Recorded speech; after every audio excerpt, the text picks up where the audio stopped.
Good morning, everybody. I'm so happy and thankful and grateful. Happy Friday. My name is Rich Wall Street Williams, and I posted a few days, maybe a week or so ago, and I've been having some conversation with realtors as it relates to this NAR situation, National Association of Realtors. I'm not going to go into a lot of details as it relates to, um, the legality of it. That's I'm leaving that for those who are the experts on it. But we do know this: in this, that it's a 1.8 or 2 billion and could potentially be higher lawsuit that could potentially change the landscape of real estate as we know it today. Again, it's not my intention on this platform to get on here and preach what I think and don't think, what I believe and what I don't. That's not my intention for this call. It's my intention to basically say, here's something that's on the landscape. Here's something that's on the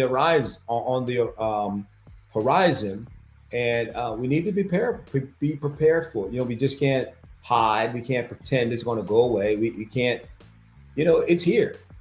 It is here. It is here. It is here, and because it is here, it's always my intention to give information to help people go to the next level. Now, I've spent a great deal of my time as it relates to sales training, business coaching, development. I've spent a great deal of my time working with real estate agents, working with brokers. Um, a quick background on me: I started in 1998. My wife and I started the carpet cleaning company. We grew that carpet cleaning company to about 6 employees. We then went into real estate. We bought 5 houses. We're renting out houses. I was into that, fixing. I wasn't fixing and flipping. We was buying and holding and sold them, and got a real estate license 2002. Fell in love with real estate. The idea that you can have a conversation with someone, and it's humbling when you think about it. As a realtor, you're helping a person walk down the path of, in many cases, purchasing the most expensive commodity they have ever owned. And so it was that posture, that understanding, of that humility, or that thought that, hey, listen, I need to be really careful with this thing that I call real estate as a realtor, as a professional. The first year in real estate, I was in an office of 55 people. By the end of the first year, I was in the top 5.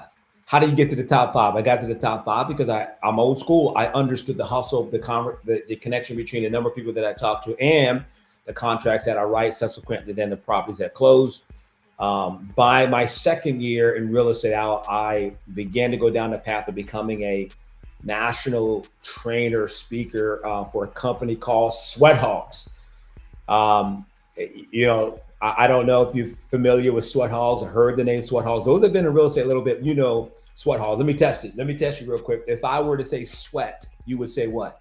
Yeah, that's right. Hogs, Sweat Hogs. Anyways, I was a master trainer with Sweat Hogs. I traveled from New York to North Carolina, working with real estate sales professional, brokers, owners to help them scale their business up. So I found the passion for working with realtors is what the point I'm trying to make. Specifically, I focus on realtors been in real estate 5 years or less. That's my niche market, right? And so I'm looking at this news that's coming out, and I talk with a licensed realtor who is also a real estate attorney. We had great dialogue about it. We're going to have more dialogue about it, and depending on their comfort level, we may even get in a platform like this and have a conversation about it. I'm not afraid to have these kind of conversations, because here's what we can't do, friend. If you're in real estate, you cannot put your head in the sand, because listen, it looks like the landscape for real estate is going to change. It is going to change. Think about this. Real estate is one of the oldest commission-based professions in sales profession in the U.S. For more than 100 years, clients have been paying a commission to a realtor. And again, it's not my intention today to get into the legality of this, who, what, when. That's not my job. That is not my job. And it's not even my area of expertise to talk about the legality of of this. It's my job as a competent sales coach. It's my job as a competent sales professional to connect with my colleagues and give them information on things that they can do to be successful. As we anticipate the landscape of real estate, at least in the U.S., changing forever. I mean, that's the harsh reality. So here's the thought, and this is just the training side of why I'm doing this. Is when I do training and I'm speaking with agents and I'm sharing with them on how to be, how to handle objections. I know professionally when I learned how to handle objection, my career skyrocketed as it relates to sales results. And so when you think about this, when it comes to handling an objection, there's usually 3 times that you're going to handle that objection, right? Usually 3 times you're going to handle that objection.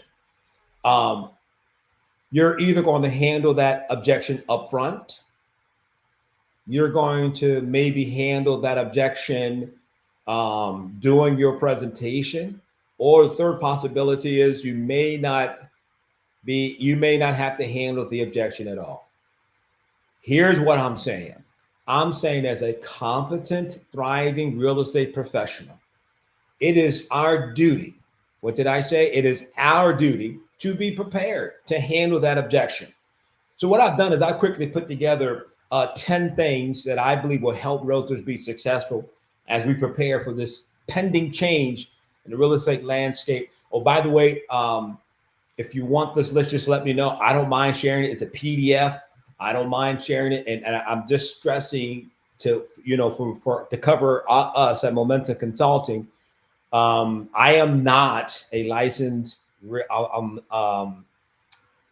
legal expert. Got to put that out there because someone's going to try to. Nope, I am not a legal professional. So here it is. So this is the list, and I'm going to be done in about 14 minutes because I got a webinar to jump on at 10 o'clock. I'm excited about that webinar. For those that don't know, I'm having Miss Agnes Gogg. She is what I refer to as the AI strategist queen. We got a 5-day success challenge going on this week. It's free. If you want the link, I'll give it to you at 10 o'clock and 90 minutes of conversation on tools, trends, and technology in real estate. So here it is. So there are 2 things that I believe realtors can do to prepare them for this pending conversation. Now I'm saying pending because it may be overturned in the court. I don't know.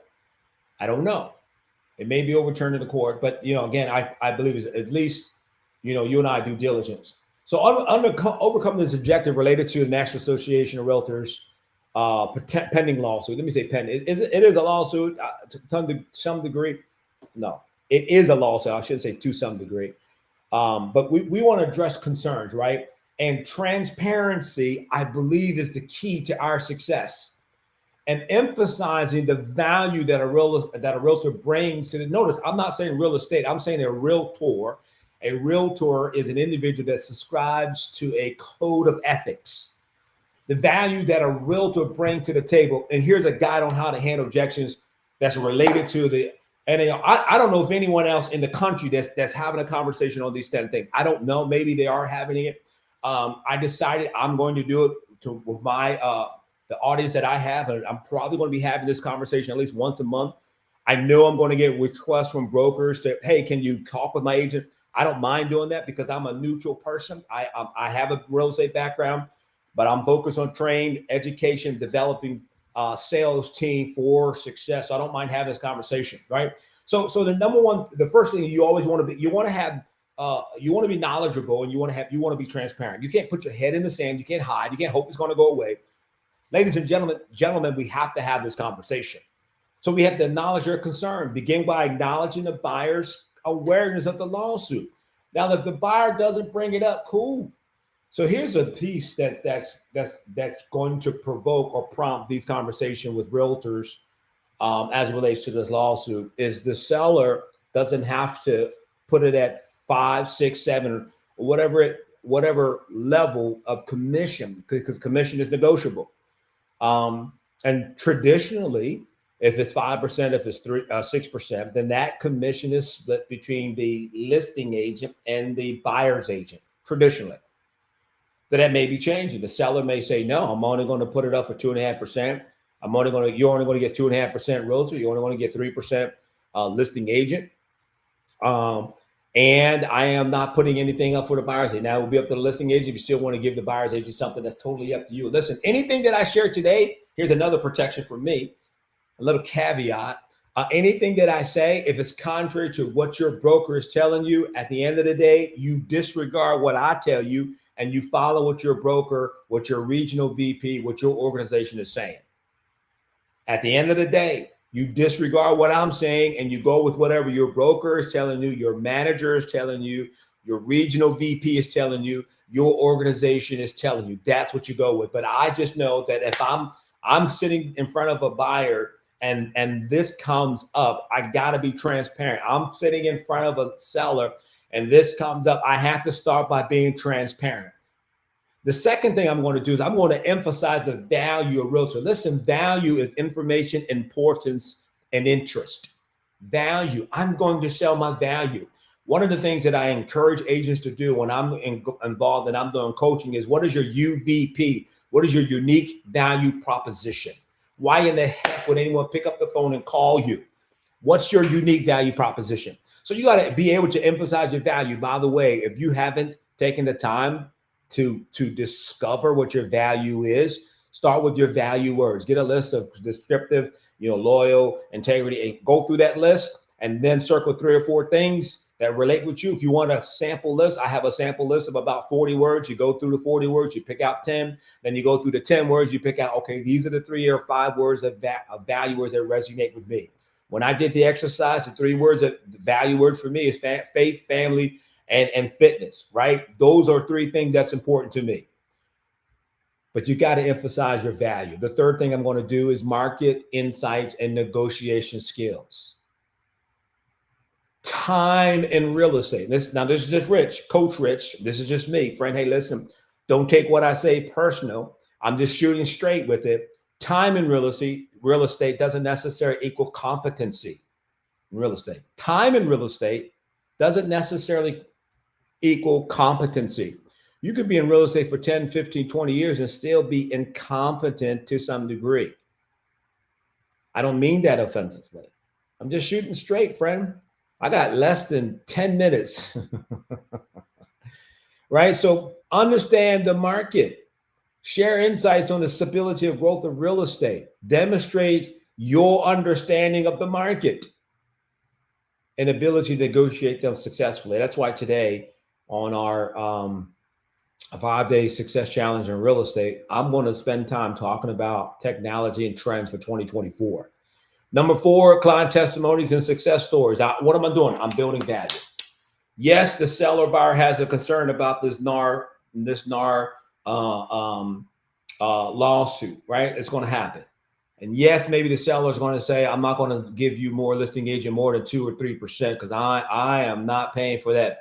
Yes, buyer agent, your agency agreement, your buyer's consultation is going to be impacted because the possibility is the buyer will need to bring an additional 1 or 2% on top of the closing costs.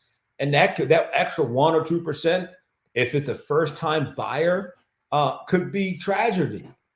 It could be the difference between getting a home or not getting a home. Now, 1% doesn't sound like a lot, but think about this. On average, it's about 8, 9%. The closing costs are 8, 9, maybe 10% of the value of the home. So if the buyer is buying a $500,000 home, their closing costs can be 30 grand. Now we know there are programs out there, grants out there that can help offset that. So if I'm a buyer's agent, I'm going to find out in my community, I'm going to find out in my county, what are some of the grants that I can take advantage of for my buyers. Client testimony. The fifth thing is legal compliancy and adaptability. Emphasize your commitment to operating within legal and ethical boundaries. The sixth thing I'm going to do is I'm going to already have alternative solutions, right? If the buyer remains hesitant, discuss alternative representation, offer choices aligned with their comfort level, all right, involving legal professional or exploring alternative real estate services, right? So what are these alternative choices? I don't know. I'm just saying, actually, I do know. That's not true. I just heard myself not tell the truth. I do know some alternative, but I'm hesitant on this platform to give you what I think alternative choices are. My goal with this today is just here's some awareness. Here's some things that you and I need to be thinking about, not put our head in the sand. Clear communication, open, right? Open dialogue. Now, when I think about this, as I was preparing this conversation, I'm preparing this conversation to have with brokers all over the U.S. I would have thought, well, you would have assumed that open conversation is part of it. In some cases, it is an open conversation as part of the clear communication process. And I don't mean that it is something that is intentionally omitted. I'm simply saying as a matter of training, education, and processes. Now I'm speaking from a coaching perspective. And I cannot tell you the number of times I sat down with an agent. I said, okay, show me your buyer's consultation process, right? And in most cases, they'll print out something that the organization put together. Okay, that's great. So what's your dialogue as it relates to this? How do you personalize this? Yeah, most brokerage have, here's a buyer's consultation packet. But what's your personal interpretation of this? How do you blend you into that and walk me through it? They can't. In many cases, they can't. Educational resources. Number 8, educational resources. Provide information, offer educational resources that explain the role of realtors, right? Explain the rules of realtors, the NAR, and the lawsuit. This could include official statements, articles, or videos that present a balanced view. Number 9, focus on client interest, client-centric approach, CCA, client-centric approach, CCA, client-centric approach. Friend, understand, I've learned this in my life, my personal life, and it applies in business, is I have to service first. You and I, friend, we have to provide service first. And if you provide service first, you will easily, or it will be easier to sell second. Provide service first, and then you can sell second. CCA, client-centric approach. Reinforce your commitment to serving the client's best interest. We have to. We are in the service business. When a buyer or an agent, a buyer or a seller chooses an agent, they are not subscribing to the brokerage as much as they are subscribing to the person. Now, yes, in some cases, it's helpful to have the name, the national name behind you. But friend, let me tell you this, and I mean this 100%. And I may do this just for the sake of proof. I could be working for ABC Dirt and Sons. ABC Dirt, D-I-R-T as in Tom. ABC Dirt and Sons, right? Which is a horrible name. Who listed you? Who listed your property? Dirt and Son? Dirt. I could be an agent at ABC Dirt and Son and hate the name, but people are going to connect with me because of the value, because of the service. I'm 100% committed on that. CCA, client-centric approach. And then finally, the 10th thing is stay informed. Stay informed and updated. Get the newsletter, get the articles, subscribe to the newsletter, subscribe to articles, listen to voices, get the information, whatever emails, newsletters, etc., that your brokerage is putting out. Take the time to read it. Take the time to read it. Your brokerage, your company, your broker, your organization, they have a legal team. They have administrative, they have a sales team. They have a legal team that's putting documentation together for you. Take the time to read the information. Become a competent professional.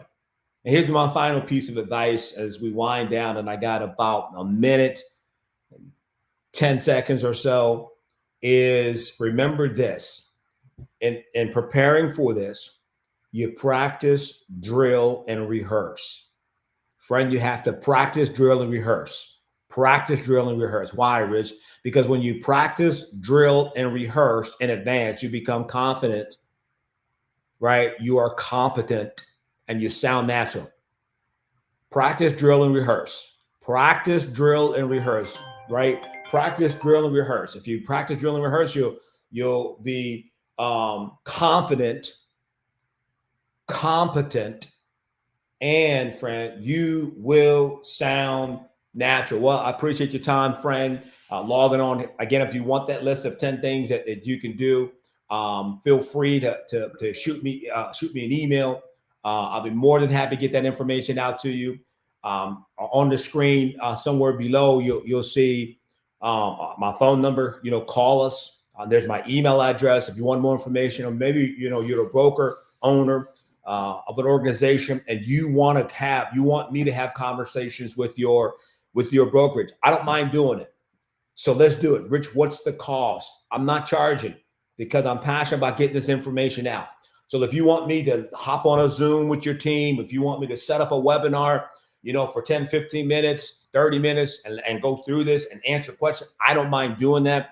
That's part of what I believe God has put me on this earth to do. My job is to get people passionate and excited about things they can't see. And the one way to get people passionate and excited about things that they can't see is by having great information that leads to action, because education plus application makes all the difference in the world. So friend, I appreciate your time. I'll say at the top because the bottom is just too crowded. Now, we never look down on anyone unless we're looking down to give them a hands up. Let's go out and get it.